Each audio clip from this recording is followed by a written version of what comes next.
Habituée du quartier, Émilie s'inquiète quant à l'avenir des arbres de ce talus boisé. Une centaine d'entre eux pourraient être abattus pour construire à la place des logements sociaux, 59 appartements au total. Ce qui m'inquiète le plus, c'est la continuation de la bétonisation à Bruxelles. À l'heure où on nous demande de rouler à vélo, de rouler en électrique, de trier nos déchets, de la disparition de la faune et de la flore, je trouve qu'aujourd'hui un arbre c'est précieux pour notre oxygène, pour le futur des générations. Un non-sens écologique, c'est ce que dénoncent les 3000 personnes qui ont signé cette pétition.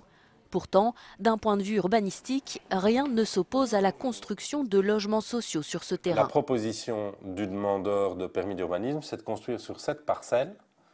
Et on le voit actuellement, en effet, elle est entièrement boisée.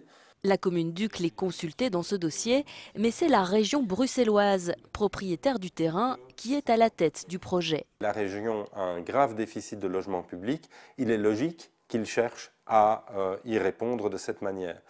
Nous considérons malgré tout qu'il faut privilégier la reconversion de parcelles déjà bâties, des friches industrielles, des parcelles déjà imperméabilisées. Des solutions largement insuffisantes pour la secrétaire d'État qui fait de la création de logements sociaux une des priorités de son mandat.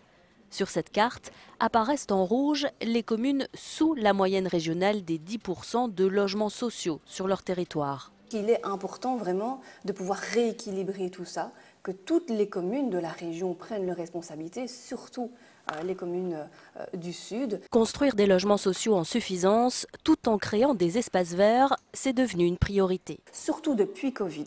C'est vrai qu'on avait déjà intégré cette mentalité-là d'intégrer des espaces verts et des parcs dans tous nos projets, mais maintenant c'est vraiment obligatoire. Dès qu'on imagine un projet dans une commune, dans un quartier, on veut qu'il s'intègre pleinement avec des espaces verts, des parcs. 56 000 familles sont actuellement sur liste d'attente dans l'espoir d'accéder à un logement social.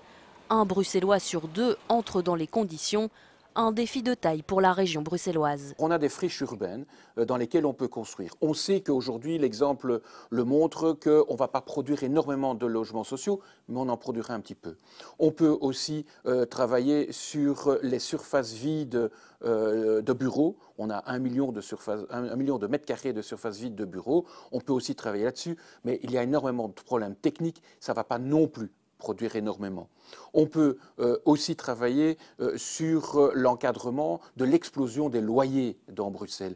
La crise du logement en région bruxelloise ne pourra être résolue que par une approche globale, au-delà de l'opposition entre environnement et construction de logements sociaux.